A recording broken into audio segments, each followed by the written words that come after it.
ఈ 12 సంవత్సరములు దేవుడు మీకు తోడుగా ఉండి సంఘానికి ప్రభువు చేస్తూ వచ్చిన కార్యములన్నిటి కొరకై ప్రభువును ఎంతగానో స్తుతించబద్ధులమై ఉన్నాం. అలాగూ శ్రేష్టమైన సంఘాన్ని, సహవాసాన్ని బెత్లెహేముకు దేవుడు అనుగ్రహించినాడు. మీ ఆత్మీయమైన స్థితి అప్పుడే కనబడుతూ ఉంది.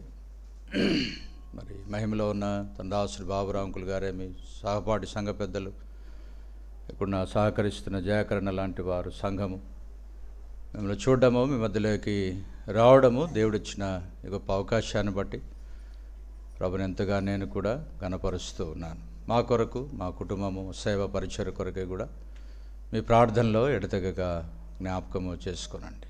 సమయంలో బలలో పాల్పొందక మునుపుగా దేవుని వాక్యంలో నుండి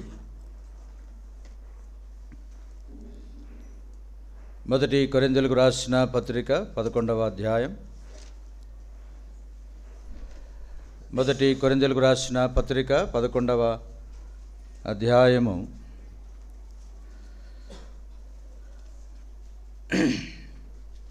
26, 27, 28 కలిసి చదువుదాం. 26, 27, 28 కలిసి చదువుదాం.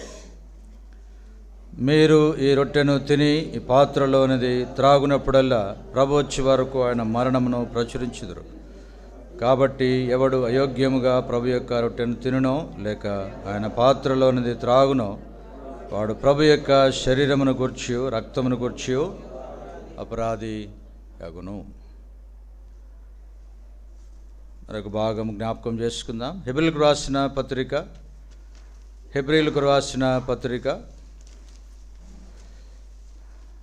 6వ అధ్యాయం, హెబ్రీయులకు రాసిన పత్రిక 6వ అధ్యాయము 13, 14, 15 కలిసి చదువుకుందాం. దేవుడు అబ్రహామునకు వాగ్దానము చేసినప్పుడు తనకంటే ఏ గొప్పవాని తోడు అనే ప్రమాణము చేయలేకపోయిన కనుక తన తోడు అనే ప్రమాణము చేసి నిశ్చయముగా నేను విస్తరింపజేతును అని చెప్పాను. ఆ మాట నమ్మి అతడు ఓర్పుతో సహించి ఆ వాగ్దాన ఫలము పొందాను. ప్రభు సహాయం కొరకై చిన్న ప్రార్థన చేసుకుందాం.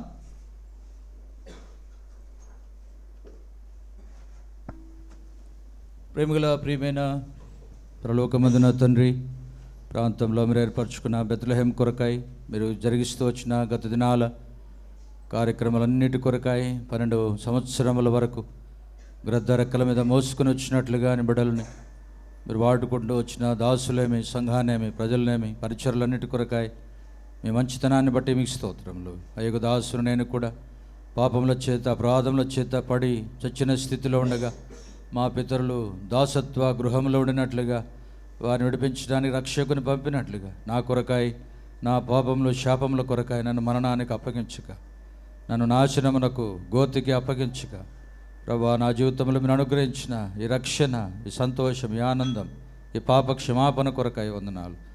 జీవితంలో ఎన్నో పోరాటాలన్నింటిలో కూడా ఆటుపోట్ల అన్ని పరిస్థితుల్లో నా మంచి ఆదరణ కర్తవుగా ఉన్నందుకై నన్ను ఆదరించి నన్ను బలపరుచుతూ వచ్చిన నా మంచి దేవుడు అనేందుకై మేము ఆరాధిస్తూ ఉన్నాను. అంతేకాదు నా జీవితంలో మీరు చేస్తూ వచ్చిన ప్రతి క్రియల కొరకై స్తుతిస్తూ సమయంలో వాక్యమును మాకు అనుగ్రహించము, మా అందరితో మాట్లాడము, మాకు జీవమును దయచేయము, యోగమునితిలో బలలో పాల్పొందడానికి సహాయపడము. ఏ మనుష్యుని కాదు కానీ నిన్ను మాత్రమే చూడడానికి కొరకాయ వారు యేసును తప్ప ఎవరిని చూడలేదన్నట్లుగా చేయము. యేసు నామమున సమర్పించి వేడుచు ప్రార్థిస్తున్నాము తండ్రి, ఆమెన్.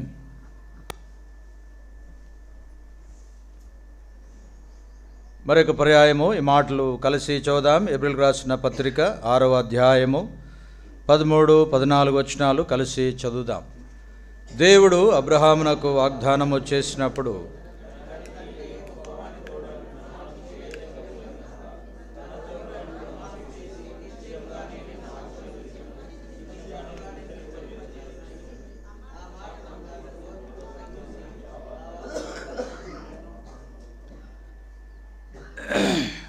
దేవుడు నిశ్చయముగా ఆశీర్వదించు దేవుడై ఉన్నాడు.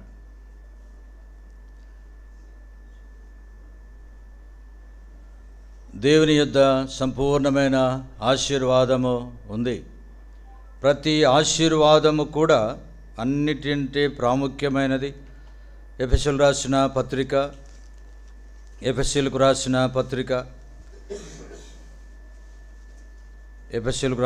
పత్రిక మొదటి అధ్యాయం 3వ వచనం.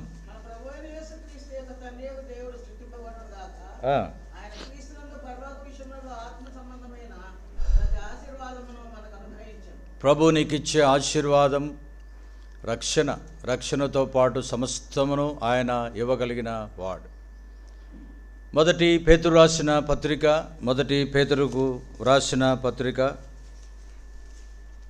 3వ అధ్యాయం 9వ వచనం. ఆశీర్వాదమునకు వారసులగుటకు చాలు. కనుక మనం పిలువబడింది, ఏర్పరచబడింది ఆశీర్వాదమునకు వారసులగుటకు.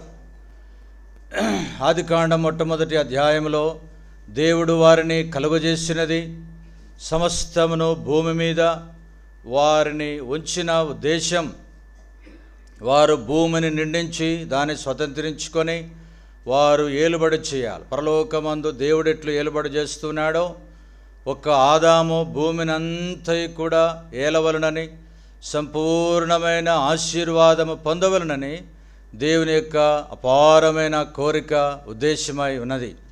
ఏదేను అనగా ఉల్లాసము అని అర్థం. అయితే వారి పాపమును బట్టి, వారి యొక్క అవిధేయతను బట్టి, వారి యొక్క స్థితిగతులను బట్టి అట్టి ఉల్లాసవంతమైన జీవితమును, ఏదేను యొక్క దేవునితో పాటు ఉండే అనుభవమును వారు పోగొట్టుకున్నారు. ఎందుకు? దైవజనులు భక్సింగ్ గారి ద్వారా ఇరితికి శ్రేష్టమైన సంఘ సహవాసము బల్ల రొట్టె విరుచుట సహవాసంగం ఏమిటంటే చేరి కూడి వచ్చినప్పుడు ఆధ్యాత్మికమైన ఈ సహవాసంలో సంతోషమును, ఆనందమును, ఆశీర్వాదమును మనము పొందనే ఉన్నాం. దేవుడు తప్పనిసరిగా ప్రతి వారికి ఆశీర్వాదం ఇచ్చేవాడు. మనకు మాత్రమే కాదు, సమస్త లోకులైన వారికి అందరికీ సూర్యుడు, నీరు, గాలి అన్నట్లుగా సమస్తమైన రీతిగా అనుగ్రహిస్తాడో దేవుని వద్ద సంపూర్ణమైన ఆశీర్వాదం ఉంది. పరలోకములో ఆయన విప్పబోయే తూములు ఉన్నాయి. ఆయన విప్పబోయే ఆశీర్వాదములు, తలుపులు, ద్వారములు ఎన్నో ఉన్నాయి. అయితే వాటిని మనము తెరుచుకోవాలి, మనం స్వతంత్రించుకోవాలి. చదివినట్లుగా ఇక్కడ జ్ఞాపకం చేయబడేది, మనము ఆశీర్వాదమునకు వారసులొకటికే పిలువబడినాం. దేవుడు నిన్ను రక్షించినది, దేవుడు నిన్ను ఏర్పాటు చేసుకున్నది, దేవుడు నీకు సంపూర్ణమైన ఆశీర్వాదము అనుగ్రహించడానికి. ఏ ఆశీర్వాదములవి?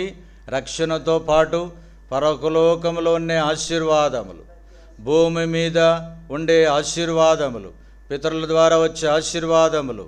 అంతేకాదు ద్వితీయోపదేశకాండంలో దాదాపు 600 పైగా ఆశీర్వాదాలు ఉన్నాయి, 1000కి పైగా శాపములు ఉన్నాయి. అటువంటి శాప జీవితమునంతా కూడా తప్పించబడి నిత్యత్వంలోనికి పోయే వరకు నీవు నేను ఆశీర్వదించబడవాలని దేవుడు కోరువాడుగా ఉన్నాడు. దేవుడు ఆశీర్వాదము తప్పక ఇస్తాడు. అయితే ఇంకను మన జీవితముల ద్వారా దేవుడు ఇంకను ఆశీర్వాద జీవితాలను అనుగ్రహిస్తాడు. ఈ ఆశీర్వాదము ఎంతవరకు ఉంటుంది? నీ తరతరముల వరకు, నీ జీవితాంతం వరకు, నీ తర్వాత కలుగబోవు నీ సంతానమునకు, నీ పిల్లలకు, పిల్లల పిల్లలకు వారికి ఆశీర్వాదం అనేది అది కలుగుతుంది. దేవుడు ఇక్కడ ఒక వ్యక్తిని ఆశీర్వదించిన అనుభవములో మనము చూస్తూ వచ్చినాం. ఎవరైనా? అబ్రాము కదా. అబ్రాముగా ఉన్న తనను దేవుడు అబ్రహాముగా మార్చినాడు. హిందువుడైన తనను, ఎక్కడో బొమ్మలు అమ్ముకొని అక్కడ జీవించవలసిన తనను, ఆ ప్రదేశంలో నుండి దేవుడు తనను రక్షించుకొని ఏర్పాటు చేసుకొని అమాంతంగా దేవుడు ఆశీర్వదిస్తూ వచ్చినాడు. ఎలాంటి ఆశీర్వాదం అది? ఆదాము నుండి అబ్రాం వరకున్న 2000 సంవత్సరాలు, 14 తరతరాలు రకరకాలుగా ఉన్నాయి. ఆదాము నుండి అబ్రహాం వరకు 2000, అబ్రహాం నుండి దావీదు వరకు, దావీదు నుండి యేసుప్రభు వరకు, యేసుప్రభు నుండి నేటి వరకున్న ఈ 1000 సంవత్సరాలు, 2000 సంవత్సరాలన్నీ కూడా ఎన్నో విషయాలు దేవుడు కార్యము చేస్తూ వచ్చినాడు. ఆదామును ఏర్పరచుకున్నాడు దేవుడు. సంపూర్ణంగా కోల్పోయిన తర్వాత అబ్రహామును దేవుడు ఏర్పరచుకున్నాడు. ఆ అబ్రహాముతో స్టార్ట్ అయిన ఈ ఆశీర్వాదము తనకును మనకందరికీ కొనసాగుతూ ఉంది.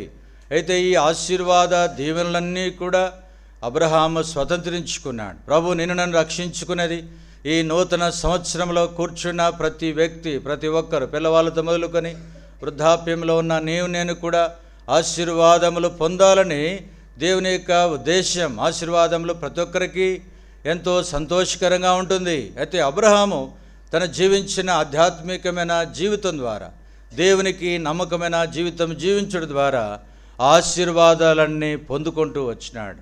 ఈ ఆశీర్వాదములు ఏ రీతిగా తాను పొందగలుగుతూ వచ్చినాడో, ఎట్టి ఆశీర్వాదములను దేవుడిచ్చినాడో లేఖనాల్లో మనము చూడవచ్చు. రండి దేవుని వాక్యంలో నుండి ఆదికాండము 12వ అధ్యాయము మొదటి 2 వచనాలు.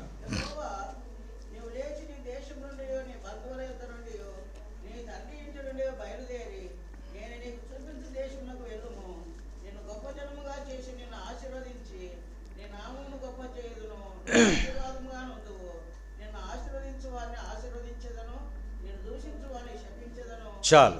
దేవుడు మొట్టమొదట అబ్రహామును ఏర్పరచుకున్నాడు, రక్షించుకున్నాడు. అబ్రహాముతో దేవుడు ఎన్ని పర్యాయములు మాట్లాడాడు? 14 పర్యాయములు మాట్లాడినాడు. అబ్రహాం ఎన్ని బలిపీఠాలు కట్టాడు? 4 బలిపీఠాలు కట్టాడు. అబ్రహాముకు, లోకస్తులకు, కుటుంబస్తులకు ఉన్న వ్యత్యాసం ఏంటంటే, ఒక పెక్యులర్ పర్సన్గా, ఒక ప్రత్యేకమైన వ్యక్తిగా జీవించినాడు. అన్యుల మధ్య, అన్య జనాంగం మధ్య తాను జీవించినప్పటికీ, ఉండినప్పటికీ తాను ఎక్కడికి వెళ్ళినా గుడారం వేసుకొని బలిపీఠం అనుభవము కలిగి ఉన్నాడు. విశ్వాసికి కలిగి ఉండవలసినది, రక్షించబడిన ప్రతి వ్యక్తికి అనుభవము కలిగి ఉండవలసినది. దేవుడు జ్ఞాపకం చేస్తూ వచ్చినది ఏమిటంటే 2 ప్రాముఖ్యమైన విషయాలు. వారు ఐగుప్తు నుండి బయటకు వచ్చిన తర్వాత వారు దేవుడు తమ ఎడల చేసిన ఆశ్చర్య కార్యం లేదా రక్షణ కార్యములు వారు మర్చిపోకూడదు.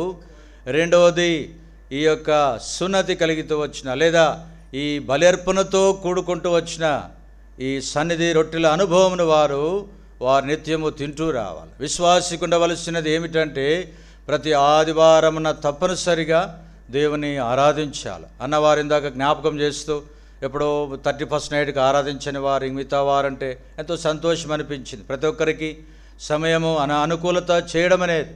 అంత మాత్రమే కాదు, ప్రతి విశ్వాసి బలలో పాలు పొందాలి. ఈ వారం గనక పాలు పొందకపోతే మరొక వారంలో పాలు పొందలేవు. అటు వచ్చే వారంలో ఇంకా బలహీనుడిగా చేయబడతావు. ఆధ్యాత్మికంగా నేను లోకంలో లాగడానికి పరిస్థితులు, ప్రభావాలు ఎన్నో రావచ్చు. అయితే సమాధానపడి దేవునితో సరిచేయబడి బలలో పాలు పొందడం ద్వారా వెంటనే ఆధ్యాత్మికంగా నీవు బలం పొందుతావు. కనుక ప్రతి ఆదివారమున ఇంటింటా రొట్టె విరుచుచు అన్నట్లుగా పౌలు ప్రతి ఆదివారంన శ్రేష్టమైన ఈ బల్లను ప్రభు మన ముందు ఉంచినాడు. ఎప్పుడో నెలకొకసారో, వారానికి ఒకసారి అన్నట్లుగా ఇంకా వాళ్ళ ఇష్టం వచ్చినట్లుగా ఇచ్చేది కాదది. ప్రతి ఆదివారంన దేవుని బిడలైన వారికి ఈ రొట్టె ద్రాక్షారసం ఏమి జ్ఞాపకము చేయబడుతుంది? అది ప్రభువైన యేసుక్రీస్తు వారి యొక్క శరీరం. ఈ రక్తము సంతోషమునకు గుర్తుగా ఉంది న్యాయాధిపతుల్లోను. అంతేకాదు 1 కొరింథీ 11వ అధ్యాయంలో అది నిబంధనను జ్ఞాపకం చేస్తూ ఉంది. కనుక ప్రభు యొక్క శరీరంలో, ఆయన రక్తంలో పాలు పొందినప్పుడు ప్రభు నీతో నిబంధన చేసేవాడిగా, నీకు సంతోషం ఇచ్చేవాడిగా, ఆధ్యాత్మికమైన జీవితమును ఇచ్చేవాడిగా ఉంటాడు. అయితే నీవు ఎరుకగా, గ్రహించక కదా, రాజైన బెల్షస్సరు తాను దేవుని మందిరంలోని ఉపకరణలను తెప్పించి వాటిలో ద్రాక్షారసము పోసి తాగుతూ తులుతున్నట్లుగా బలహీనల చేత అన్యుల వలె చేయకూడదు సుమా. దేవుని సన్నిధికి వచ్చినప్పుడు నీకు నీవుగా పరీక్ష చేసుకోవాలి, నాకు నేనుగా పరీక్ష చేసుకోవాలి. నాకు నీవు మనం పరీక్ష చేయబడేదానికి అనర్హులం, ఒకరిని పరీక్ష చేసేంత అర్హులమైన వారము కాము. కనుక ప్రభు యొక్క బలలో పాలు పొందడం అనేది ఆధ్యాత్మికమైన ఆశీర్వాదాన్ని గుర్తు చేస్తూ ఉంది. అబ్రహాము జీవితము ఆరంభం నుండి ఎంత శ్రేష్టమైనదిగా ఉంటూ వచ్చింది. ఎన్నో పరిస్థితులు, ఎన్నో బలహీనతలు తనకున్నాయి. అబద్ధమాడిన వాడుగా ఉన్నాడు. ఎన్నో విషయాలు ఉన్నప్పటికీ దేవుడు తనను ఏర్పరచుకున్నది, దేవుడు తనను రక్షించుకున్నది, దేవుడు తనను పిలిచిన ఉద్దేశము జ్ఞాపకం చేస్తూ వచ్చినాడు. చదవండి 1వ వచనం మరొకసారి. యెహోవా నీవు లేచి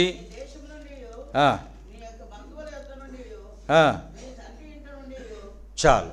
అబ్రహాము జీవితాన్ని దేవుడు రక్షించుకొని బయటికి పిలిచినాడు. మనము ఎవరము అంటే అపోస్తుల కార్యంలో రాయబడింది, సంగమనగా పిలువబడిన వారని అర్థం కదా, మనము లాగబడిన వారమని అర్థం. కనుక దేవుడు మనల్ని లోకంలో నుండి లాగినాడు, మరలా లోకంలోనికి పోవడము కా. మన సహవాసం క్రీస్తుతో కూడాను, ఆయన ప్రజలైన వారితో కూడాను ఉండాలి. లోతు తనతో ఉన్నంత కాలము అబ్రహామును దేవుడు ఆశీర్వదించల. తన తండ్రి అయిన తెరహు ఉన్నంత కాలము దేవుడు అబ్రహాముతో మాట్లాడల కదా. లోతు అంటే చుట్టుకొనుట అని అర్థం, తెరహు అంటే శరీరము అని అర్థం. శరీర సంబంధమైన బంధువర్గము, శరీర సంబంధమైన తల్లిదండ్రులు, భార్య, భర్త, పిల్లలు అనేకులు మన వైపు ఉండవచ్చు, మంచిదే.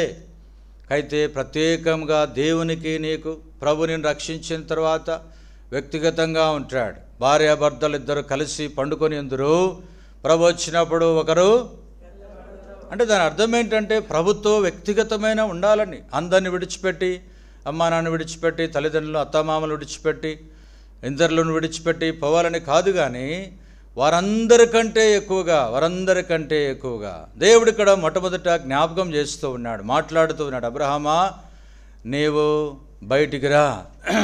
దేవుడు పిలవగానే, దేవుడు మాట్లాడగానే అబ్రహాము వింటూ వచ్చినాడు కదా.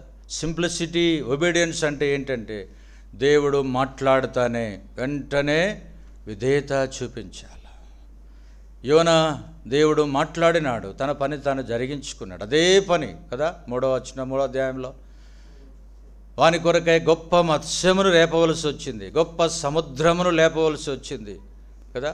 గొప్పవన్నీ కూడా వాని సరిచేయడానికి దేవుడు లేపవలసి వచ్చింది. ఎందుకు దేవుడు అలాగూ చేస్తాడు?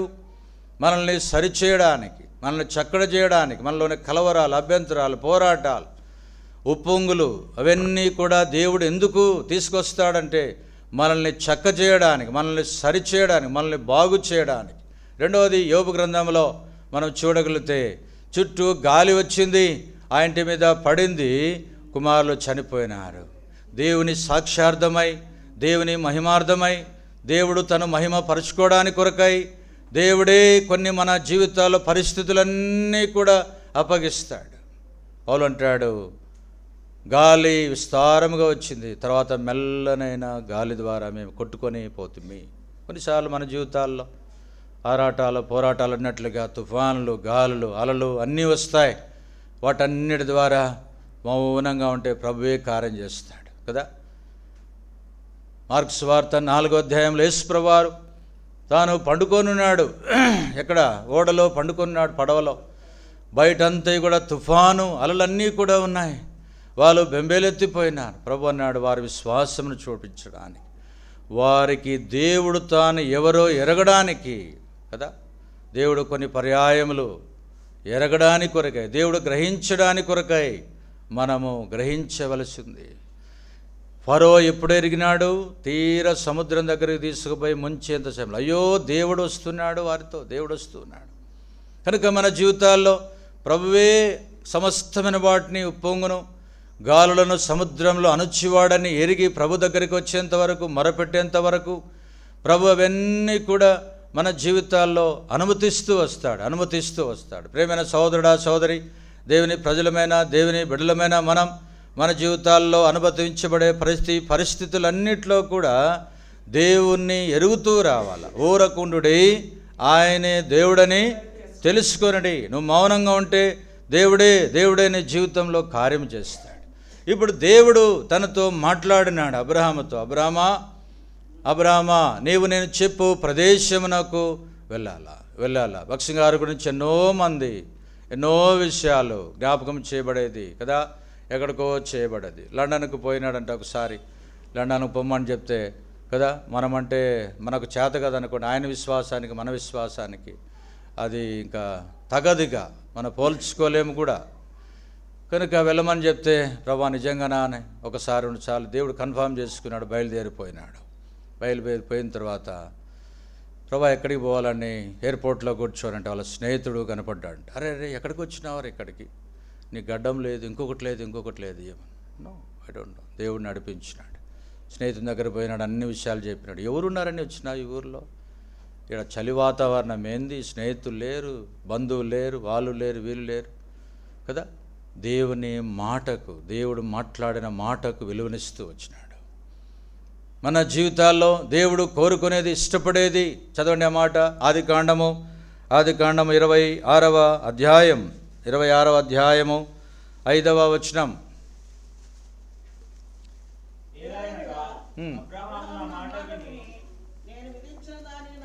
ఎన్నిసార్లు దేవుడు అబ్రహాముతో మాట్లాడినాడో అన్ని మాటలు వింటూ వచ్చినాడు.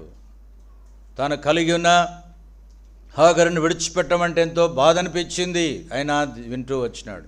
అది మంచిదా, చెడ్డదా, క్షేమకరమైందా, లాభకరమైందా, ఇబ్బందికరమైందా, ఇంకొకటి కాదు. ప్రతి విషయంలో ఈ 14 పర్యాయములు కూడా అబ్రహాము దేవుని మాట వింటూ వచ్చినాడు.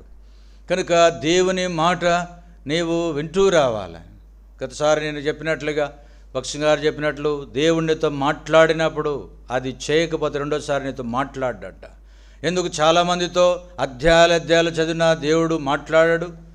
ఎందుకు ఆరాధన చేసినా, ప్రార్థన చేసినా దేవుని చిత్తం అనేది అంతగా బయలుపరచబడదు. దేవుని యొక్క ఉద్దేశములు ఎందుకు నీ ఎడల కనపరచబడవంటే, దేవునితో ఎప్పుడో మాట్లాడింటాడు, ఎప్పుడో నీవు చేయవలసింది చేయమని అంటాడు కదా. 5 సంగతులు జ్ఞాపకం చేస్తూ వచ్చినాం. దేవుడు ఎలాగూ వాక్యం ద్వారా మాట్లాడినప్పుడని, వాటన్నిటి చేయకపోతే దేవుడు రెండోసారి నీతో మాట్లాడాడు. అబ్రహాము స్టెప్ బై స్టెప్ తన జీవితంలో ఏమి చేయమని కోరుతూ వచ్చినాడో ఆయన మాటను తూచ తప్పకుండా వింటూ వచ్చినవాడు. ఆదికాండము 3వ అధ్యాయము 17వ వచనం. ఆదికాండము 3వ అధ్యాయము 17వ వచనం. ఆయన ఆదాముతో ఎవరి మాట విన్నాడు? ఆదాము. ఆ దినం సంగట్లే, అన్నం ఉండదు కదా, వినకపోతే పరిస్థితులన్నీ తారుమారుగా ఉంటాయి. వాస్తవం కదా. భార్య భర్త మాట వినకపోయినా అది ఉంటుంది లోపల కొంచెం. కనుక నీవు నీ భార్య మాట వింటున్నావు. భార్యల మాటలు కూడా కొన్ని వినాలా. ఏంది బ్రదర్ అట్లా అంటారేమో. పిలాతు భార్య చెప్పింది, ఆత్మీయురాలు, గత రాత్రి దేవుడు నాతో మాట్లాడాడు ఈ మనుష్యుని గురించి. జాగ్రత్త సుమా. కొంతమంది మంచి వారు ఉంటారు, స్త్రీలు సహకారిగా, అది వేరు. దేవుడు వారిద్దరికి కలిసి చెప్పినాడు. అయితే వినడంలో ఆమెకు ఎక్కువ ప్రాధాన్యత ఇస్తూ వచ్చినాడు. అంటే దేవుని కంటే ఎక్కువగా అక్కడ మనము చూడగలం. కనుక ఈ ఒక్క విషయంలో ఆదాము యొక్క కుటుంబము తర్వాత పతన స్థితిలోకి ఏ రీతిగా వెళ్ళిపోగలిగిందో లేఖనాల్లో మనము చూడవచ్చు కదా. భార్య భర్తలుగా వారు ఒకరి మాట ఒకరు వినటెంత ప్రాముఖ్యమో వారు దేవుని మాట వినడము అంతే ప్రాముఖ్యం.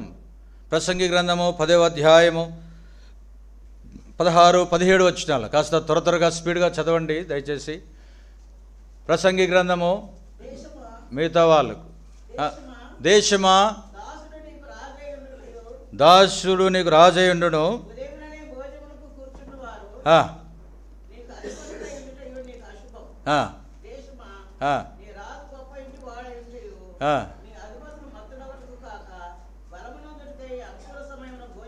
చాలు. రాజు, ఏ రాజు మంచివాడుగా ఉంటాడో ఆ రాజుల కాలంలో పరిపాలన ఉంటుంది. యెరూషలేము అంటే అర్థం ఏంటి?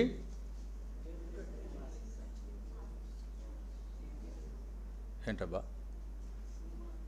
చెప్తారా మీరు? మీ దగ్గర ఉంది కానీ సమాధానం.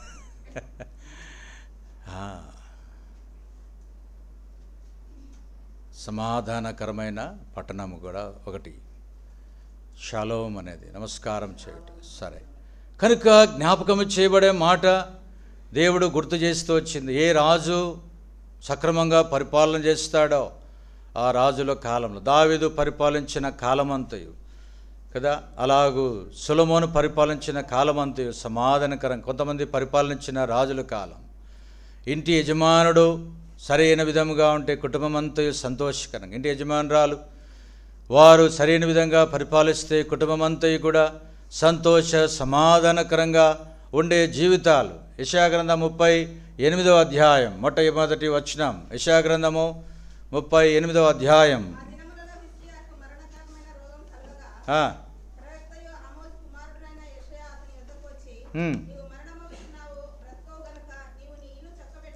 ఏం చేయమన్నాడు?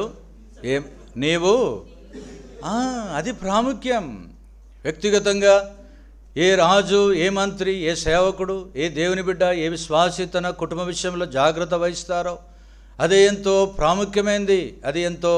ప్రాముఖ్యమైంది. అబ్రహాము నా మాట విన్నాడు. ఎట్లా మాట విన్నాడు? వ్యక్తిగతంగా తన మాట వింటూ ఉన్నాడు. బలిపీఠ విషయంలో తన మాట వింటున్నాడు. కుటుంబ విషయంలో తన మాట వింటున్నాడు. కుమారుని విషయంలో కూడా తన మాట వింటూ ఉన్నాడు కదా. ఆదికాండము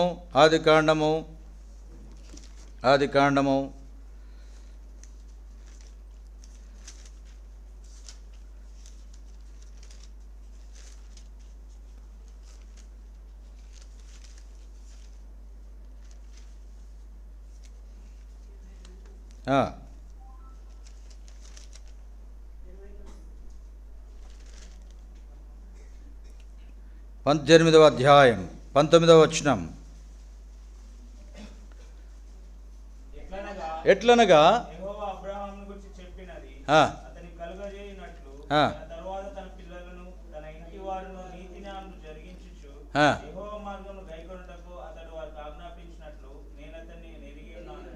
దేవుడు మోషేతో అన్నాడు, మోషే ఇశ్రాయేలు వారందరికీ జ్ఞాపకం చేయి, వీరి తర్వాత తమ పిల్లలకు, తమ తరం వారికి, తమ పిల్లల పిల్లలకు ఈ వాక్యములు బోధించాలా. వారికి ఎక్కడుండాలా? వారి నొసట పాశకములుగా ముద్రించబడాలి. ఈ ధర్మశాస్త్రమును వారికి బోధించు.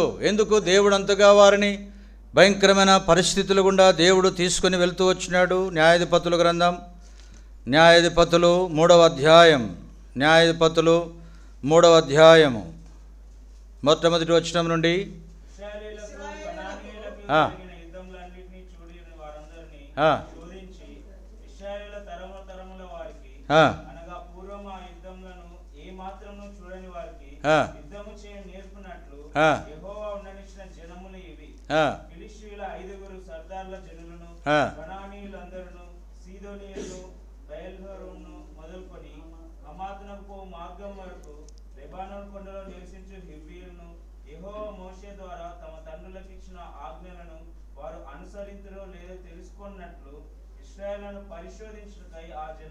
ఇశ్రాయేలుల జనాంగములన్నిట్లో 5 సర్దారులు యెహోషువ గ్రంథంలో మనం చూస్తాం. వారందరినీ దేవుడు ఉంచినాడంట. ఎందుకు? దేవుడు కొన్నిసార్లు శత్రువులను ఉంచుతాడు కదా. ఎందుకు తెలిసిన? వారు యుద్ధము చూడని వారందరి కొరకు, యుద్ధము నేర్చుకోవడానికి వారందరి కొరకు.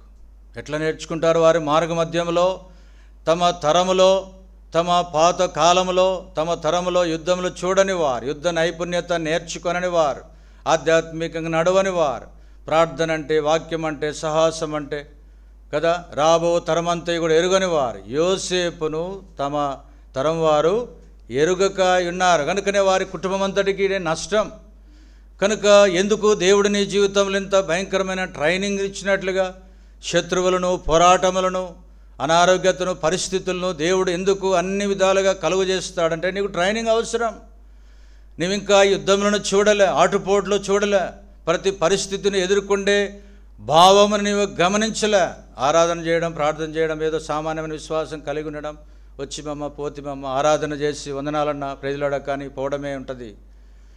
ప్రతి దానికి ఎదుర్కోవడానికి ఆధ్యాత్మికంగా దేవుడు వారికి ఉండనిస్తూ వచ్చినాడు. ప్రభువా ఎంతవరకు వారు ఉండాలా వాళ్ళు. ఎందుకు? దేవుడు అప్పుడే సాతానుని తీసివేయవచ్చు. 2వ 3.5 సంవత్సరంలో వారిని బంధిస్తేనే దేవుని కార్యములు ఎంతో సమాధానకరంగా భూమి మీద జరుగుతాయి. పాపము లేని పరిస్థితి అది. యెషయా గ్రంథం 5వ అధ్యాయంలో ఉండినట్లుగా ఆ దినాల్లో, ఆ కాలంలో ఉండగలుగుతుంది. అంతవరకు వాడున్నంత కాలము భూమి మీద పోరాటమే. యోబు గ్రంథంలో చదువుతాం మనం 7వ అధ్యాయంలో, మన జీవిత కాలమంతా ఈ యుద్ధ కాలము కాదా? ఎక్కడున్నావు నువ్వు? బ్యాటిల్ కదా. మన జీవితాల్లో పోరాటముతో కూడుకున్నది. కనుక వ్యక్తిగతంగా అబ్రహాము జీవితంలో అబ్రహాము నేను చెప్పినట్లుగా నా మాట విన్నాడు. అంత మాత్రమే కాదు, అబ్రహాము తన కుటుంబమంతా కూడా ఎరుగునట్లుగా. చదవండి మరొకసారి ఆ మాట, 18వ అధ్యాయము, ఆదికాండము 18వ అధ్యాయం.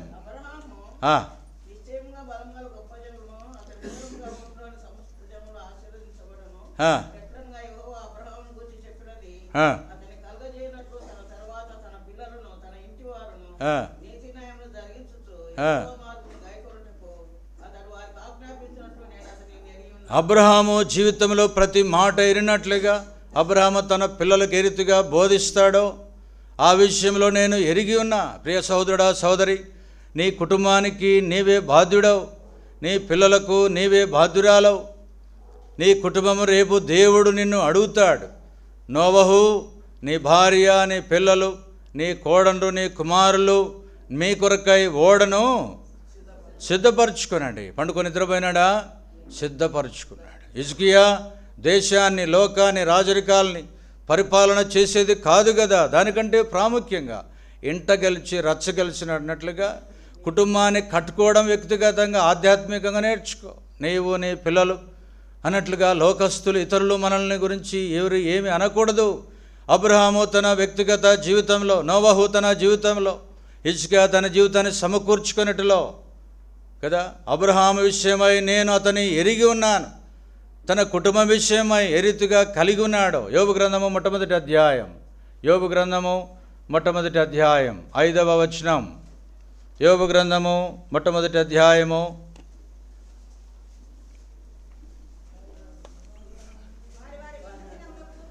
'వారి విందు దినములు పూర్తిగాగా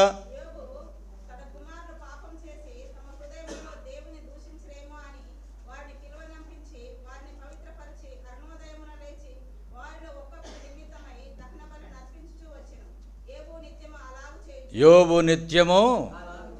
బిలీగ్రహం గారు ఎక్కడ మారుమనసు పొందినాడో తెలుసునా? చాలామందికి ఫ్యామిలీ ప్రేయర్లో మారుమనసు పొందినాడంట. కుటుంబ ప్రార్థనలో millions of the people, billions people ఆయన చెప్తే సువార్త నమ్మినారు. భక్సింగ్ గారు కూడా ఎంతో కలిసినట్లుగా పాత దినాల్లో మనం వింటూ చూస్తూ వచ్చిండవచ్చు. ఎట్లా ఉంటారు పిల్లలు కుటుంబంలో? ఆ కుటుంబాన్ని నేను ఎరుగుదును. వారి పిల్లలు తల్లిదండ్రుల మాట వినరు. రాత్రి వెళ్ళి మంచం దగ్గరికి వాళ్ళు నిద్రపోతుంటే ప్రార్థన చేస్తారంట. యోబు తన కుమారులు వారి విందు దినాల్లో కుటుంబాల విస్తారమైన విందు నాశనమునకు, నష్టమునకు, దేవునికి విరోధమైన కార్యములు చేయుటకు ఆస్కారంతో కూడుకున్నది. నీ పిల్లలు ఎక్కడుంటారో, ఎక్కడ తిరుగుతారు, ఏం చేస్తారు? యోబు చేసే కార్యము ప్రతి ఒక్కొక్కరి నిమిత్తమై బలి అర్పిస్తూ వచ్చినాడు. తండ్రిగా బాధ్యత.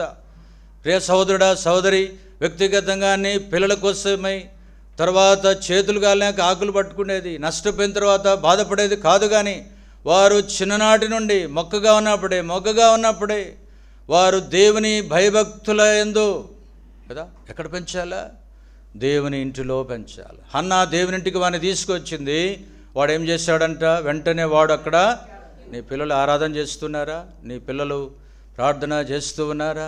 దేవునింటికి తీసుకొచ్చి, ఓయమ్మ మా పిల్లలకు పనులు చెప్పకూడదు, మా పిల్లలు ఇట్లుండాలా అట్లుండాలా, ఏం చేయాలి? మట్టి పని మోపిస్తారా? ఇక్కడ సిమెంట్ మోపిస్తారా? కంకర మోపిస్తారా? ఇంకొక పనులు చేపిస్తారా? దేవునింటిలో దైవికమైన వాతావరణం ఉంటుంది, నేర్పించాలా. యోబు తన పిల్లల విషయమై, తన కుటుంబం విషయమై ఎంత జాగ్రత్త వహిస్తున్నాడో.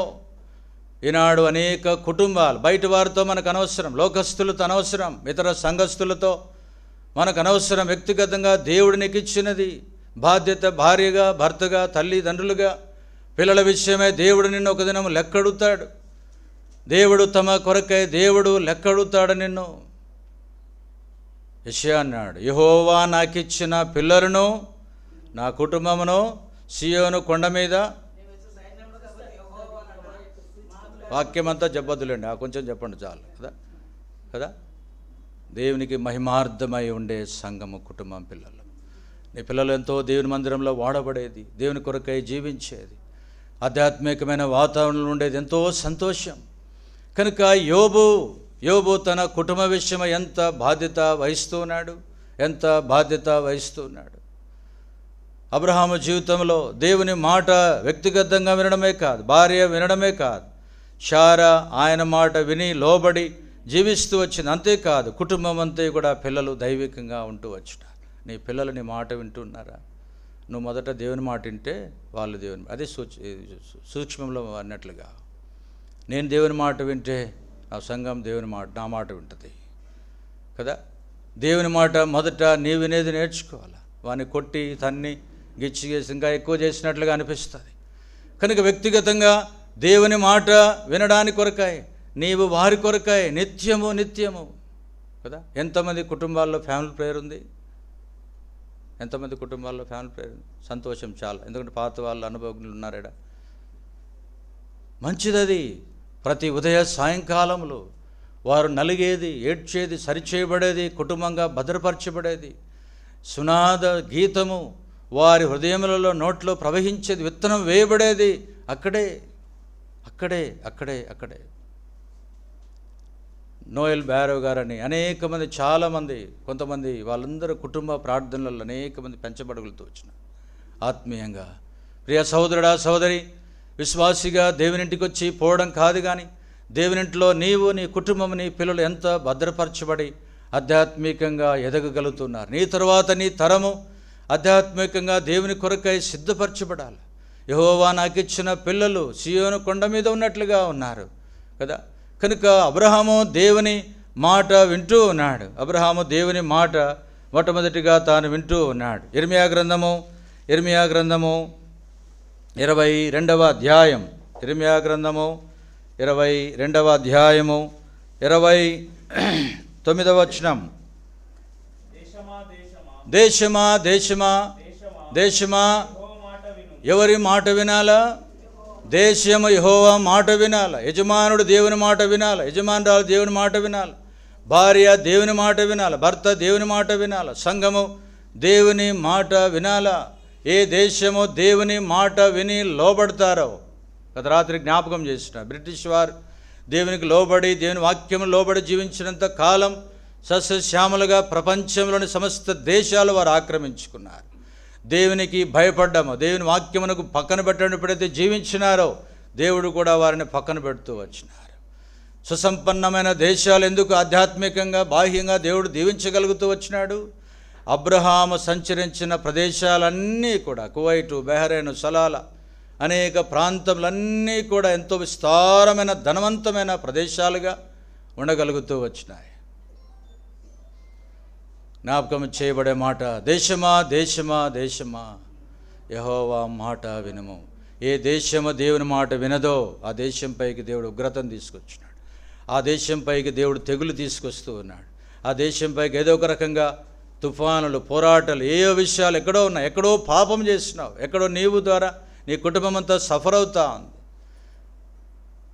దేవునికి లోబడాల, దేవునికి జీవించాలి. దేవుని మాట వినుట ఎంతో శ్రేష్టం. ప్రభు అన్నాడు, నా మాట విని నన్ను పంపిన వాని యందు విశ్వాసముంచివాడు నిత్యజీవం గలవాడు. యేసు ప్రభు మాట వినాలా. అయ్యా పైన అనుకున్నారు వాళ్ళు, పేతురు, యాకోబు, యోహానులు, ఇక్కడే చక్కగా ఉంది, చల్లగా ఉంది, బాగుంది, పర్ణశాలలు కట్టుకుందాం, ఇవన్నీ కట్టుకుందాం. కాదు, ఈయన నా ప్రియ కుమారుడు, ఈయన మాట వినండి, ఈయన మాట వినండి. ఆరంభంలో ఏ తక్కువైనా ఏమైనా భక్ష్యం గారికి చెప్పాలంటే ఎంతో కష్టం ఉండేదంట. ఆయన మాట వినాలా బాధ్యులైన వారందరూ కూడా. దేశమా దేశమా, దేశం మాత్రమే కాదు, రాజ్యాలు మాత్రమే కాదు, ప్రతి కుటుంబం విశ్వాసిగా నువ్వు దేవుని మాట వినడము ఆరంభించుకో. యెహోవా మాట్లాడుచున్నాడు, నిదాసుడు ఆలకించుచున్నాడు కదా. సమూయేలు సమూయేలు సమూయేలు 3 పర్యాయములు వచ్చి, ఎంత ఓపిక ప్రభుకు, ఎంత ఓపిక. కొన్ని పర్యాయములు ప్రభునితో వ్యక్తిగతంగా ముచ్చటించాలని కోరుతాడు. ఎన్నో పరిస్థితులు కూడా ఎన్నో విధాలుగా తీసుకుపోతాడంట. ఆ మాట మనము అనగలగాల. నీ దాసుడు ఆలకిస్తున్నాడు ప్రభువా చెప్పు. ఏలితో మాట్లాడలే, చిన్న బాలునితో దేవుడు మాట్లాడడానికి ఇష్టపడ్డాడు. ఆ దినములలో యెహోవా మాట పలుకుట అరుదు, చాలా కష్టం. ఈ దినాల్లో ఇంత వాక్యం చెప్పినా దేవుడు నీతో మాట్లాడుతున్నాడు చెప్పగలమా? రాత్రి మేము వెళ్తూ ఉంటే ఒక యవనస్తుడు చెప్తా ఉన్నాడు ఎట్లా తన జీవితంలో దేవుడు మాట్లాడుతూ నడిపిస్తూ వచ్చినాడు కదా. ఇంకా మిగతా వారు కూడా ఎట్లా చేస్తూ ఉన్నారు, దేవుడు మాట్లాడుతూ రిజైన్ చేసినాడు బ్రదర్ అని కొంతమంది. దేవుని వాగ్దానాలు, దేవుని మెలడిన స్వరాన్ని ఎట్లా మాట్లాడతాడో ఎన్నో విషయాలు వింటూ ఉండవచ్చు. దేవునితో మాట్లాడినప్పుడు దేవుని మాటకు లోబడాలి, దేవుని మాటకు లోబడాలి. భార్య మాట, భర్త మాట వినడానికని కాదు. చూడండి లూకాసు వార్త 16వ అధ్యాయం, లూకాసు వార్త 16వ అధ్యాయము, లూకాసు వార్త 16వ అధ్యాయము 28వ వచనం.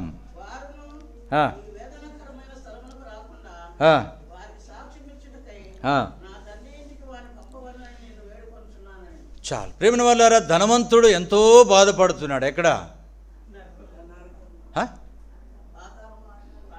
నరకం ఇంకా స్టార్ట్ కాల, మీరు అప్పుడే నరకం చూపించేటట్టున్నారు. ఎక్కడున్నాడు?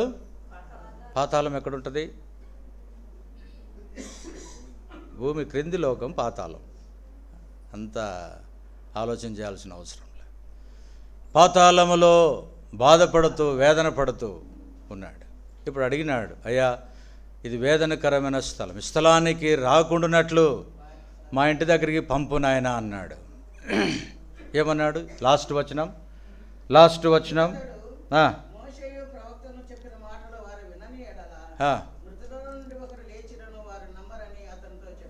మాట వినకపోతేనే పాతాళం, యేసుప్రభు మాట వినకపోతేనే నిత్య నరకం.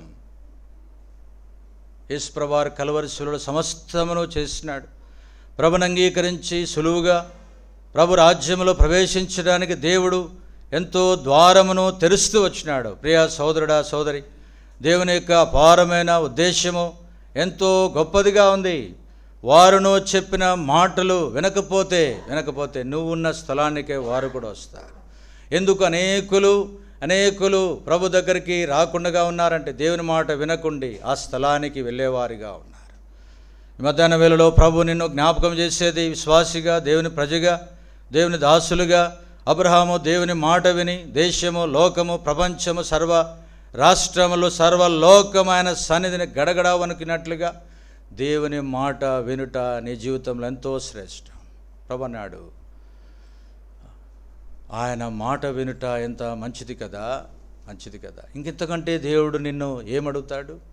ఎలీషా దగ్గర ఒక వ్యక్తి ఉన్నాడు, ఎంతో రౌద్రంతో వెళుతూ వచ్చినాడు, అటు ఇటు విడజెంపుకొని రోగం పోవాలని. పక్కనున్నవాడు అన్నాడు, ఆ ప్రవక్త మాట వింటే నీకు మేలు కదా నాయనా కదా. ఎంత కోపమో, ఎంత రౌద్రమో, కాసింత వినేదానికే కష్టం మనకు కదా.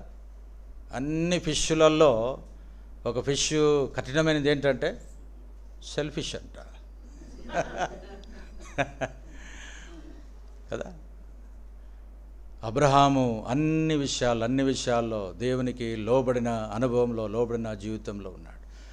ఏప్రిల్ రాసిన పత్రిక 11వ అధ్యాయం,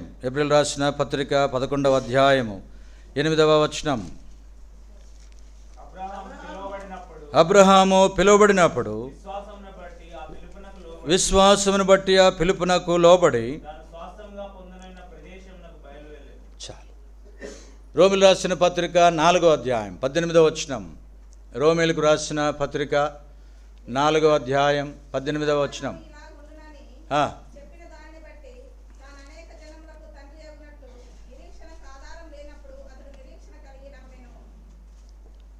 ఇస్సాకు అబ్రహాముకి ఎన్ని సంవత్సరాల వయసులో పుట్టినాడు?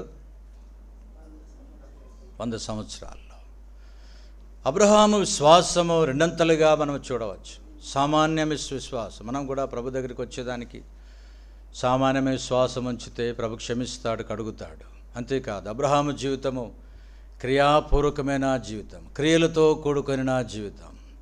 తాను రమారమి 100 సంవత్సరములలో ఉండగా కదా ఎట్లా ఉన్నాయి ఈ బిల్డింగ్కు పునాదులు ఎంత అవసరమో చదవండి మరొకసారి ఆ మాట. 18వ వచనం, రోమా 4:18.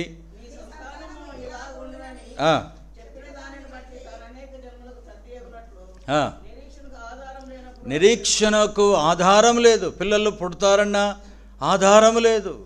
అది విశ్వాసం, నిరీక్షణతో కూడుకున్న విశ్వాసం, క్రియాపూర్వకమైన విశ్వాసం. అన్నీ ఉండి కాదు, జేబులు ఏం పైసలు లేకుండా దైవజనుడు ఎట్లా ఉంటూ వచ్చినారో ట్రై చేయండి, ఒకసారి ట్రై చేయండి. దేవుడు అనుమతించేది రుచి చూడాలా. దేవుని సన్నిధిని విశ్వాసిగా ఏదో అందరూ చెప్తా అంటే మనం తృప్తి పడేది, వాళ్ళు ఉంటే వాళ్ళే అనేది కాదు. వ్యక్తిగతంగా నీ జీవితం, నీ పిల్లలకు బోధించే విషయం, నాయన బిడ్డ ప్రార్థన చేసుకో, ప్రార్థన చేసుకుంటే మనకిస్తాడు, మనకు అట్లా ఇచ్చినాడు. ప్రతిదీ వ్యక్తిగతంగా అనుభవపూర్వకంగా ఎరుగు. యోసేపు ఎన్నో పరిస్థితులు గుండా వెళ్ళినాడు. చివరిలో ఏమన్నాడు అంటే, నిశ్చయముగా దేవుడు మిమ్మను ఆశీర్వదించును. చదవండి ఆ మాట, ఆదికాండము ఆఖరి అధ్యాయం. నాకు తెలుసు థాట్స్ తిప్పుతూ ఉంటారు మీరని. చదవండి ఆ మాట. మంచి కొంచెం కాంట్రాక్ట్ ఉన్నట్టుంది, కొంతమంది ఒకరిద్దరే చదువుతున్నారు. చదవండి, మిగతా వాళ్ళు కూడా, వాళ్ళకు కొంచెం రెస్ట్ పాపం. అక్క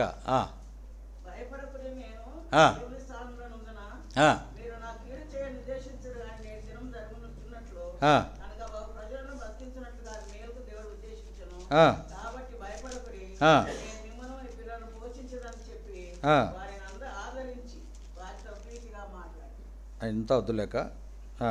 ఎక్కడుంది ఆ మాట? 24 చదువున్నాను.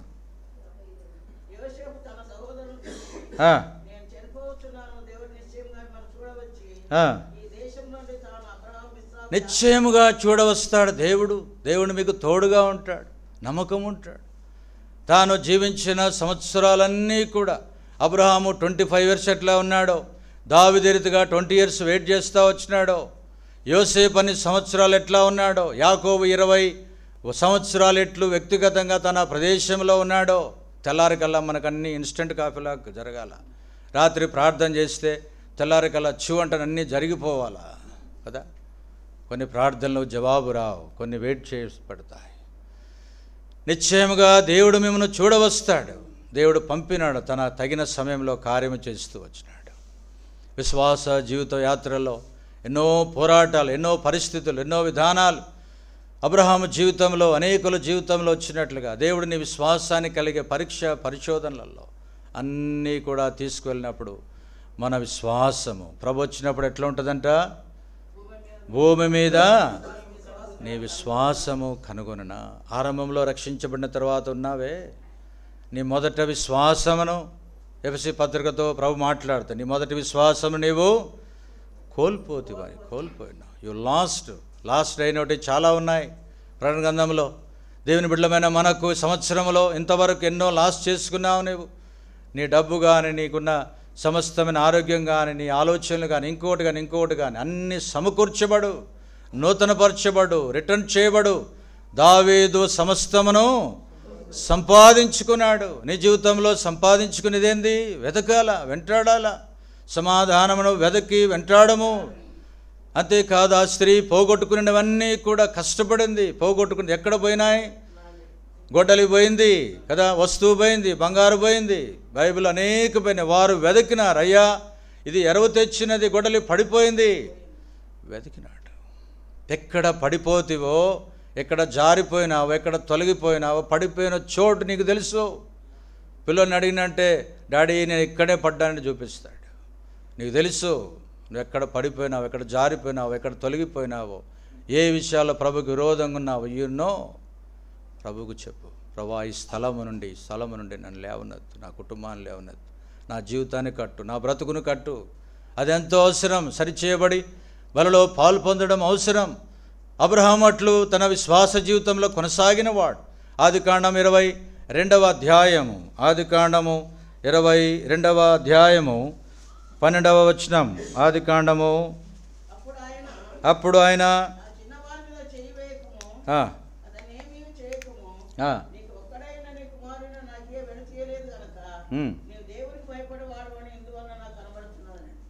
దేవుడే సాక్ష్యం ఇచ్చినాడు.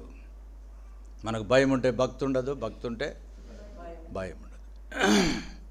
వాడు అన్నాడు, సిలువలోని దొంగ, మనం చేసింది వాస్తవం రా, ఇది నువ్వు దేవునికి భయపడవా? ఎప్పుడైనా తంతా అంటే, కొడతా ఉంటే, పోలీసులు ఎంత కొట్టినా ఎంత చేసినా, కొంతమంది యోసేపు జ్ఞాపకము చేస్తూ వచ్చిన మాట కంటే ఆరంభంలో ఇక్కడ గుర్తు చేయబడేది. అబ్రహామా, నేను నీకు చెప్పిన వాటన్ని విషయంలో నీ జీవితము, నీ భక్తి, నీ వైరాగ్యం, నీ బ్రతుకు జీవితంలో ఎట్లా ఉంది? నువ్వు ఎవరికి భయపడుతూ ఉన్నావు? చంపేవారికి కాదు, లోకస్తులకు కాదు, మరణించే వారికి కాదు. ఎందుకయ్యా ఇలాగూ చేసినావు? అభిమేలకు జీవితంలో అంటే నేను వారికి చంపుదురేమోనని భయపడి అబద్ధాలు చెప్పినట్లు, ఇంకోటి కాదు. కానీ పైన నుండి దేవుని స్వరం వినబడింది, అబ్రహామా, అబ్రహామా ఆగు ఒకసారి. లక్ష్మి గారు జ్ఞాపకం చేస్తారు, అబ్రహాం అర్పించిన అర్పణను బట్టి ఇస్సాకు ఏ రీతిగా బంధించబడినాడో, దేవుని మాట అన్ని విషయాల్లో నీ వింటూ వస్తే, దేవునికి భయపడుతూ వస్తే దేవుడే నీకు చిక్కుబడిపోతాడంట. అబ్రహాం చిక్కుబడిపోయాడు దేవునికి. అబ్రహామా, ఇందువలన నీవు నాకు భయపడుచున్నావని నేను ఎరుగుదును. దేవుడు చెప్తాడా నీ నా గురించి సాక్ష్యం? ఈ స్త్రీ దేవునికి భయపడతా ఉంది కదా, ఈ వ్యక్తి దేవునికి భయపడుతున్నాడు, దేవుని యందు భయభక్తులు కలిగిన వ్యక్తిగా జీవిస్తున్నారు అని యోబు గ్రంథం మొట్టమొదటి అధ్యాయం 1వ వచనం. యోబు గ్రంథము 1వ అధ్యాయము 1వ వచనం. యోబు గ్రంథము ఊజు దేశమునందు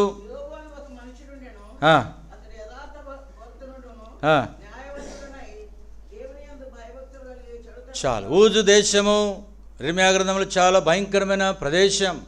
అబ్రహాము కంటే ముందున్న వ్యక్తి యోబు. ధర్మశాస్త్రము లేని కాలం అది. ధర్మశాస్త్రం ఎప్పుడు వచ్చింది? మోషే కాలంలో వచ్చింది. మనస్సాక్షి యుగము, విశ్వాస యుగము, ధర్మశాస్త్ర యుగము, తర్వాత ప్రభువైన యేసుక్రీస్తు రావడం తర్వాత వచ్చింది. నీకు సహాసం ఉంది, బైబిల్ ఉంది, సేవకులు ఉన్నారు, దాసులు ఉన్నారు, సంఘం ఉంది. ఇన్ని కలిగి ఉన్న దేవుని యందు భయభక్తులు కలిగి ఉన్నట్లో ఏ విషయాల్లో దేవుడు కోరుతున్నాడు అవన్నీ తప్పిపోతూ ఉన్నావేమో. ఊజు దేశమునందు ఒక మనుష్యుడున్నాడు. ఆ మనుష్యుని గురించి దేవుడు సాక్ష్యము చెప్పగలుగుతూ ఉన్నాడు. యోబు గురించి దేవుడు సాక్ష్యం చెప్పినాడు, స్నేహితులు సాక్ష్యం చెప్పినారు, సైతాను కూడా సాక్ష్యము చెప్పగలుగుతూ ఉంది. భూమి మీద ఇతని వంటి వాడు ఎవరు లేరు. ఊజు దేశమంతట్లోని యోబంతటి వాడు. బెత్లెహేములో నీ అంతటి వారు ఎవరు లేరంటే, హైదరాబాదులో నీ వ్యక్తిగతంగా నీ అంతటి వారు ఎవరు లేరంటే, దైవజనుడు ప్రభులోకి వెళ్ళిపోయిన తర్వాత చంద్రబాబు నాయుడు అన్నారంట, ఎంత గొప్ప భక్తుడున్నాడని హైదరాబాద్లో తెల్లలేకపోయినా. మన గురించి ఏమని సాక్ష్యం? దేవుని యందు భయభక్తులు కలిగి ఉన్నట్లో, భయభక్తులు నిత్యము కలిగి ఉన్నట్లో ప్రియులరా, దేవునికి భయపడి వణికే వారికి దేవుడు సంపూర్ణ సంతోషంతో పాటు అనేకమైన ఆశీర్వాదములను అనుగ్రహిస్తాడు. 128 4వ వచనం. 128 4వ వచనం. ఏ 128? యెహోవా యందు భయభక్తులు గలవాడు ఎలాగా ఆశీర్వదించబడతాడు? 4 అంతల అనుభవం ఉంది అక్కడ. దేవుని సియోనులో నుండి, ప్రభుదక చాలక నీ వ్యక్తిగత కుటుంబంలో నుండి, నీ కష్టార్జితంలో నుండి యెహోవా యందు భయభక్తులు కలిగిన వాడు ఈలాగు ఆశీర్వాదం. ఎలాగూ అబ్రహాం ఆశీర్వాదం పొందగలుగుతూ వచ్చినాడు. నేను ఆ జీవితంలో ఆశీర్వాదం కొరకై ఎదురు చూడవచ్చు, దీవెన కొరకై. ఈ సంవత్సరం అంతా కూడా బ్లెస్సింగ్స్ కావాలనని కదా, షవర్స్ ఆఫ్ బ్లెస్సింగ్స్ అన్నట్లుగా ఆధ్యాత్మికమైన జల్లులు, తొలకరి వర్షం, కడవరి వర్షం కురిపించబడినట్లుగా ఎటువంటి దినాల్లో ఉంటున్నాం? భయంకరమైన దినాల్లో ఉంటున్నాం. నువ్వు అనుకున్నంత ఆశీర్వాద దినాలు కాదివి. అయినప్పటికీ దేవుడు నీకు ఆశీర్వాద కార్యక్రమాలు ఇస్తాడు. కారణం ఏంటంటే దేవుని యందు భయభక్తులు కలిగిన ద్వారా. ఆదికాండము 42వ అధ్యాయం. ఆదికాండం 42వ అధ్యాయం 18వ వచనం.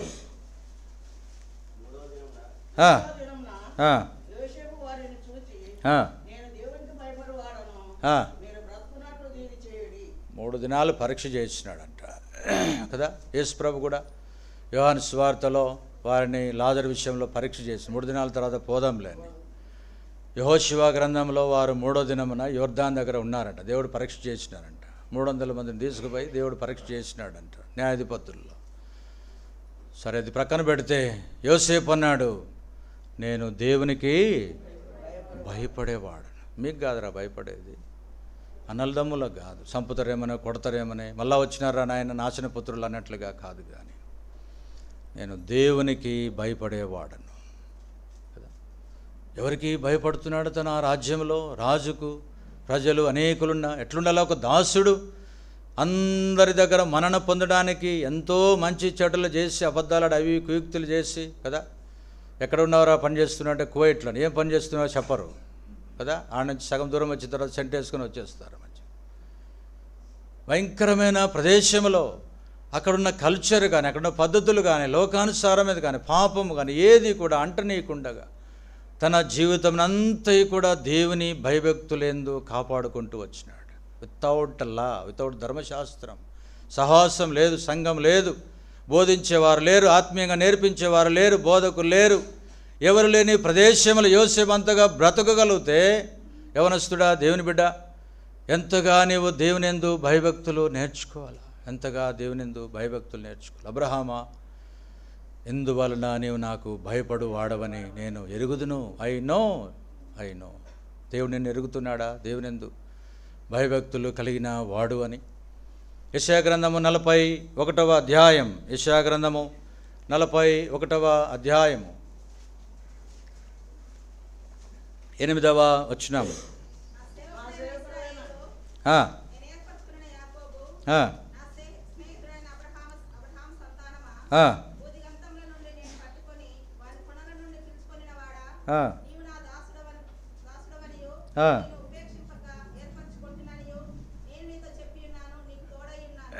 పాత అచ్చు బైబిల్ ఎవరి దగ్గర ఉందా? రెఫరెన్స్ బైబిల్ కానీ, పాత అచ్చు బైబిల్ కానీ, పెద్ద బైబిల్ కానీ చదవండి ఎవరైనా ఉంటే. ఆడ ఒక మాట ఉంటుంది, నన్ను ప్రేమించిన అబ్రహామా అని. అబ్రహాము తన భార్యను, తన కుమారులను, తన పిల్లలను, తన వంశావళిని, తన స్థితిగతిని కాదు కానీ దేవునినే ప్రేమించినవాడు. ఎక్కడి నుండి ఏర్పరచుకున్నాడు అబ్రహామును? బోధి గంతముల నుండి, దాని కొనల నుండి, ఎక్కడో దూరంగా ఉన్న తనను, ఊరనే ప్రదేశంలో నుండి అన్యుడిగా ఉన్న తనను ఏర్పరచుకొని రక్షించుకున్న తాను ఏ రీతిగా జీవిస్తున్నాడు? దేవుని కంటే, దేవుని తప్ప అన్ని విషయాల్లో తొలగిపోయిన వాడుగా కాదు కానీ అన్నీ ప్రక్కన పెట్టి దేవునినే ప్రేమించేవాడు. ప్రభు అన్నాడు 22వ అధ్యాయం మొట్టమొదటి వచనం, ఆదికాండము 22వ అధ్యాయం, ఆదికాండము 20. ఆ సంగతులు జరిగిన తర్వాత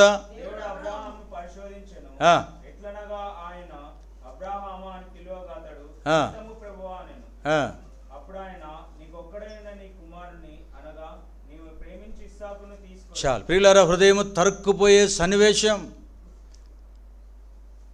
కదా. వారు ఈద్ ముబారక్ అని ఈ పండుగలు ఇవన్నీ చేసేది అబ్రహాం అర్పించిన అర్పణను విలువైందిగా భావిస్తారు ముస్లిమ్స్. ఇశ్రాయేల్ గురించి బైబిల్లో కంటే ఖురాన్లోనే ఎక్కువ ఉంది, తప్పుగా కాదు కానీ చదవండి. వారు చేసిన పనులు, వారి మంచి క్రియలు, దేవుడు చేసిన కార్యములు, అద్భుతములు, ఆశ్చర్యములు చాలా ఉంది. మనకు బైబిల్లో చాలా తక్కువగా ఉంది. అట్లంటే ఇది నిడిచిపెట్టి దాని ముస్లిం మసీదుకి పోవాలని కాదు కానీ అబ్రహాము జీవితంలో వారంతగా రాసినారు యెహోదేశు గురించి. అబ్రహాము జీవితంలో తాను కోరుకున్నది ఏమిటంటే, అబ్రహామా, కొడుకు రాగానే ప్రేమ తగ్గిపోయింది, ఉద్యోగం రాగానే ప్రేమ తగ్గిపోయింది, వల రాగానే పేతురు ప్రేమ తగ్గిపోయింది, కొంచెము దేవుడు నీకు బలము, అందచందము కావలసినవన్నీ కూడా అనుగ్రహిస్తానే దేవుని మీదనున్న ప్రేమ తగ్గిపోయింది. అబ్రహామా, నీవు ప్రేమించు, ఇస్సాకును నా కొరకై బలి ఇవ్వాల. దాచిపెట్టుకున్నాడా? ఎస్ లార్డ్ అంటాడుగా. నీకంటే నా కుమారుడు ఏమీ ఎక్కువ కాదు, నీకంటే నా కుమారుడు ఎక్కువ కాదు. ఒక వ్యక్తి తన భార్య ఇంటికి రాలేదని ఏళ్ళు నరగొరేసుకున్నాడు, అంత ప్రేమ. అట్లా ఎవరు చేయబాకండి. అబ్రహాము తన జీవితంలో ఇస్సాకు కంటే దేవుని ఎంతగా ప్రేమిస్తూ ఉన్నాడు, పరిశోధించినాడు. ఆయన శోధించాడు కానీ పరీక్షించినాడు. 22వ అధ్యాయం తర్వాత 4వ బలిపీఠం కట్టినాడు. అప్పుడు దేవుడు అద్భుతంగా అబ్రహామును ఆశీర్వదిస్తూ వచ్చినాడు. అన్ని విషయాల్లో దేవుడు అబ్రహామును ఆశీర్వదించగలుగుతూ వచ్చినాడు. చూడండి ఆ మాట మరొకసారి చదవండి. 22వ అధ్యాయము 18వ వచనం, మరియు నీవు నా మాట విన్నందున చాలు. ఎక్కడో దూరమున్న వారిని అబ్రహామును అబ్రహాముగా మార్చి ఆశీర్వదించి దీవెనకరంగా చేసిన తనను ఇప్పుడు దేవుడు ప్రేమించమనేది ఒక కోరిక లేదా పరీక్ష పెట్టగానే అబ్రహాము ఎలాగూ చేస్తున్నాడో మనం ఎరుగుదాం. కుమారుడు అన్నాడు, తండ్రి కత్తియు నిప్పును కట్టెలను ఉన్నవి కానీ అస్సలుది లేదే, నువ్వేరా బిడ్డ, నిన్నే ఇవ్వాలి నేను బలికి. బైబిల్లో 4 బలిపీఠాలు ఉన్నాయి. వాటిలో అబ్రహాము తీసుకొచ్చింది కర్రలన్నీ కూడా పేర్చి పండబెట్టినాడు, ఎత్తినాడు. అబ్రహమా అబ్రహమా, సింహాసనం కదిలిపోయింది దేవుని ప్రేమించటంలో. ఆగు ఆగు, ఏం చేస్తున్నావు? నువ్వు ఎంతగా ప్రేమిస్తున్నావు, ఎంతగా నా పైన ప్రేమను కలిగి ఉన్నావో దేవుడు ఎరగలుగుతూ వచ్చినాడు. నీకిచ్చిన సమస్తమైన వాటికంటే, వీటన్నిటికంటే, నీవు కలిగిన వాటన్నిటికంటే దేవుణ్ణి ప్రేమిస్తున్నాము. నీ కొరకై ప్రాణం పెట్టిన ప్రభు కోరేది, ప్రభు ఆశించేది నీ నుండి దేవుణ్ణి ప్రేమించడం, ప్రభు అయిన యేసుక్రీస్తు వారిని ప్రేమించడం. వారు సుగంధ ద్రవ్యములన్నీ కూడా ఉదయకాలంలో తీసుకొచ్చారు అంటే ఆయనను పూజించడానికి, ప్రభును ప్రేమించడానికి. ప్రియ సోదరుడా సోదరి, వాస్తవంగా బలలో పాలు పొందక మునుపుగా దేవుడు నాకు ఇచ్చిన సమస్తమైన వాటిలో, నా కుటుంబం అంతట్లో, నా జీవితం అంతట్లో నేను అబ్రహాము వలె ప్రేమిస్తున్నాను అని చెప్పగలమా? అబ్రహామా, ఎందుకు గదా నువ్వు నన్ను ప్రేమిస్తున్నావని నేను ఎరుగుదును. ప్రభును ప్రేమించాలి. అబ్రహాము ఎలాగూ తన వ్యక్తిగత జీవితంలో దేవుని మాట వింటూ వచ్చినాడో, విశ్వాసము కలిగి తాను జీవిస్తూ వచ్చినాడో, భయభక్తులు కలిగి ఉంటూ వచ్చినాడో, అంతేకాకుండా దేవుని ప్రేమిస్తూ వచ్చినాడో. చదవండి మరొకసారి ఆ మాట. యెషయా గ్రంథం 41వ అధ్యాయం, చివరిగా 41వ అధ్యాయం 8వ వచనం. బోధిగంతముల నుండి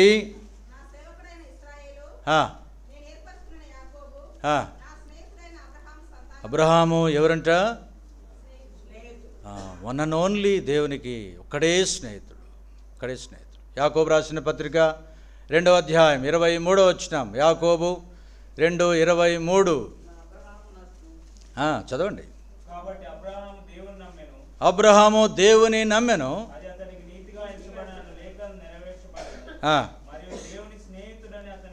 రెండవ దినవృత్తాంతములు 20వ అధ్యాయం 7వ వచనం. 2వ దినవృత్తాంతములు 20వ అధ్యాయం 7వ వచనం.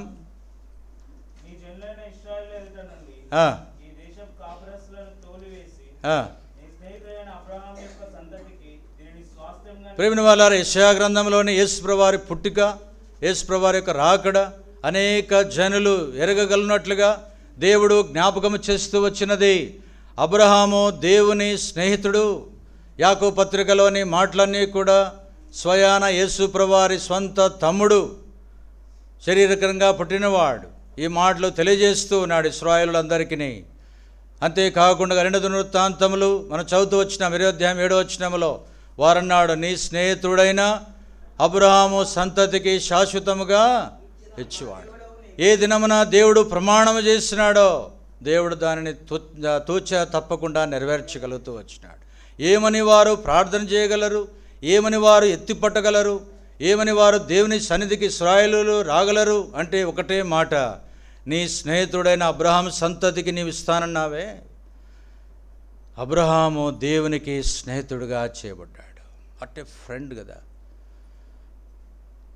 దేవునికి స్నేహితుడంటే సామాన్యమైన మాటల. పరలోకమంతా కూడా వణికిపోయి ఉంటుంది. ప్రభా, ఇంతమంది ఉన్నారు, ఎవరు నీకు ఒకరు స్నేహితులు లేరా? లేదు.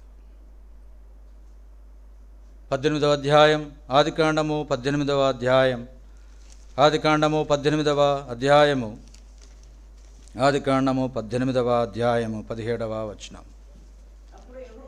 అప్పుడు యెహోవా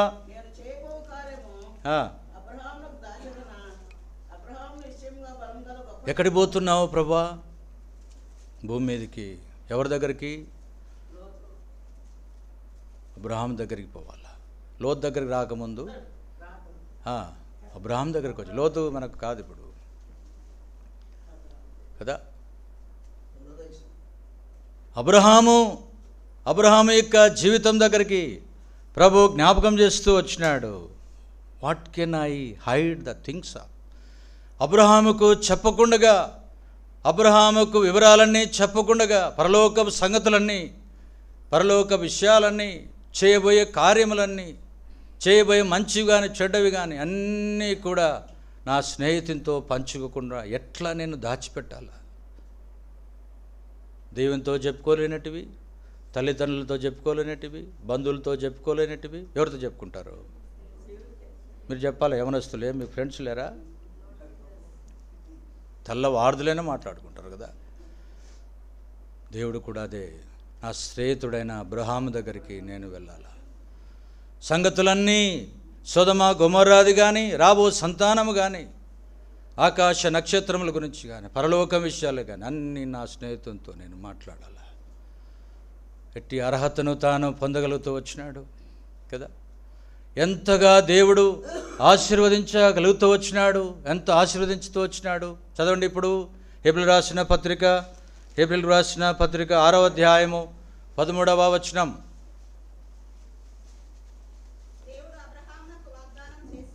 దేవుడు అబ్రహామునకు వాగ్దానము చేసినప్పుడు, ఇప్పుడు అబ్రహామును దేవుడు కూర్చోబెట్టుకున్నాడు. అబ్రహామును ఆశీర్వదించాలా, తన స్నేహితుడైన అబ్రహామును దీవించాలా. ఏమన్నాడంటాక చదవండి. నాకంటే ఇంకా ఎవరైనా పైన ఉన్నారా? ఎన్ని ఆకాశాలు ఉన్నాయి?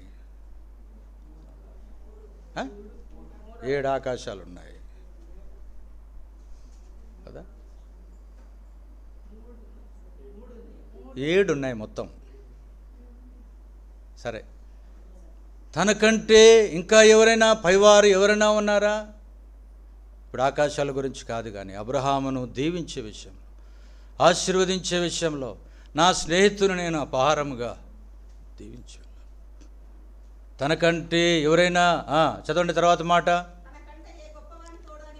తనకంటే ఏ గొప్పవాని తోడు అని ప్రమాణం చేయలేకపోయాను కనుక ఏమని పెట్టుకున్నాడంటే ఆయన, మత్తయి సువార్త 5వ అధ్యాయము 34వ వచనం. అదే 5వ అధ్యాయము 34, 35.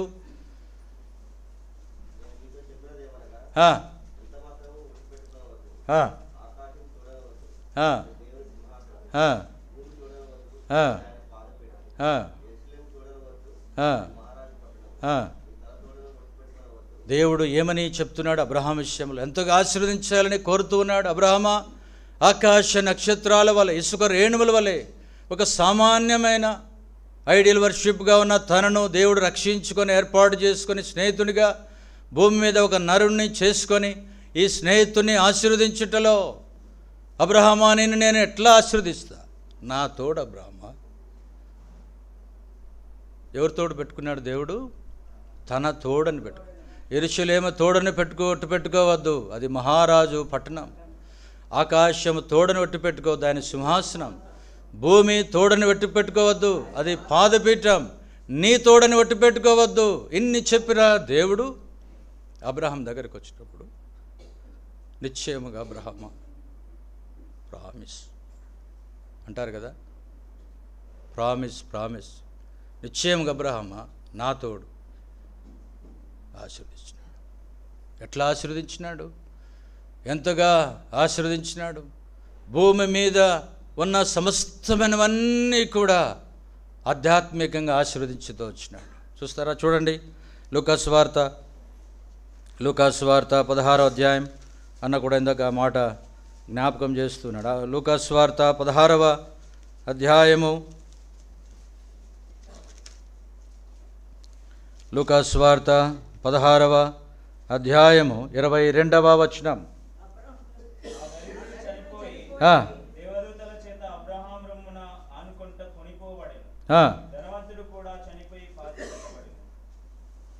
పరదేశుకు ఏమని పేరంట?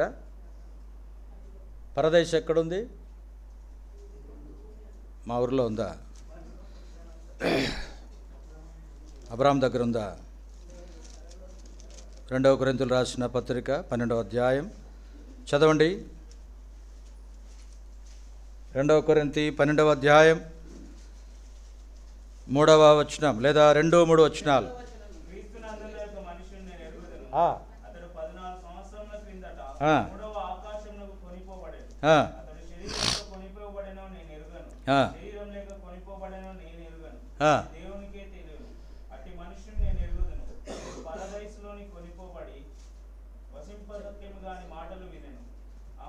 చాలు. యోహాను ఎక్కడికి వెళ్ళినాడంట? 3వ ఆకాశమే పరదేశం. చనిపోయిన వారు, దేవుని నమ్మిన వారందరూ కూడా ఎక్కడ పోతారు? పరదేశంలోనికి వెళ్తారు. ఇంకా అక్కడే ఉన్నారు. ప్రభువైన యేసుక్రీస్తు వారు వచ్చినప్పుడు భూమి మీదకి మనమును వారును కలిసి సంఘముగా ఎత్తబడతాం. కనుక ఈ పరదేశుకు కదా ఇంకా నరకము ఏర్పరచబడలే, పరలోకంలోనికి ఏ ఒక్కడు కూడా ప్రవేశించలే. ప్రకటన గ్రంథం రాయబడింది, దేవాలయముడను అంతటా ఎవడును ఒక్కడును ప్రవేశించలేదు. ఇంతవరకు పరలోకంలో ఎవరు పోలా. చాలామంది అపోహగా ఒట్టుగా పరలోకం పోయేసి వచ్చినా, అక్కడ పోయేసి వచ్చినా, ప్రభుని చూసి వచ్చినా, ఏడ చూసినావు నువ్వు? పరదేశుకు ఏమని దేవుడు పేరు పెట్టగలుగుతూ వచ్చినాడు కదా. దానికంటే ముందుగా ఒక మాట లూకాసు వార్త 19వ అధ్యాయము 9వ వచనం. లూకాసు వార్త. అందుకు యేసు, గమనించండి, అబ్రహామును దీవించట్లో దేవుడు ఎంత కుతూహలం కలిగి ఆశీర్వాద దీవెనలు ఇస్తూ వచ్చినాడంటే, అబ్రహామా ఆకాశ నక్షత్రముల వలె, ఇసుక రేణువుల వలె, అంతేకాదు రక్షించబడిన ప్రతి ఒక్క వ్యక్తిని ఇతడును అబ్రహాము కుమారుడే.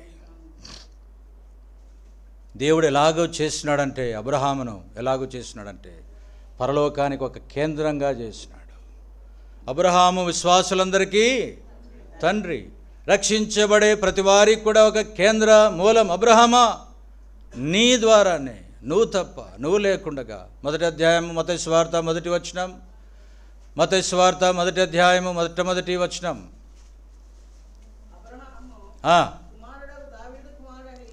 చాలు. యేసుక్రీస్తు ప్రభువారు కూడా అబ్రహాము సంతంలో రావడానికి ఇష్టపడుతూ వచ్చాడు. ఎంతగా ప్రేమించిన అబ్రహామా, ఎట్లా దీవిస్తాను నేను?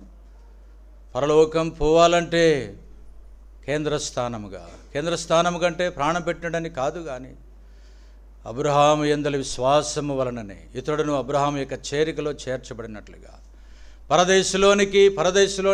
పరదేశుకు ఏమని పేరు పెట్టాడంటే, అబ్రహాము రొమ్ము అని పేరు పెట్టాడు. అబ్రహాం అంటే తన స్నేహితుని విషయమై దేవుడు ఎంత ఆశీర్వాదం, ఎంత ప్రేమను కలిగి ఉన్నాడు. సామాన్యమైన వ్యక్తి ఇంతగా దేవుని ప్రేమించి దేవుని ఆశీర్వాదాలు పొందితే, అబ్రహాం పిల్లలుగా, అబ్రహాం సంతానముగా, దైవికమైన విధానంగా, విశ్వాసులంగా ఇంకా మనమెంతటి దీవెనలు పొందాలి. అలాగ దేవుడు మనల్ని దీవెనకరంగా చేయనుగాక.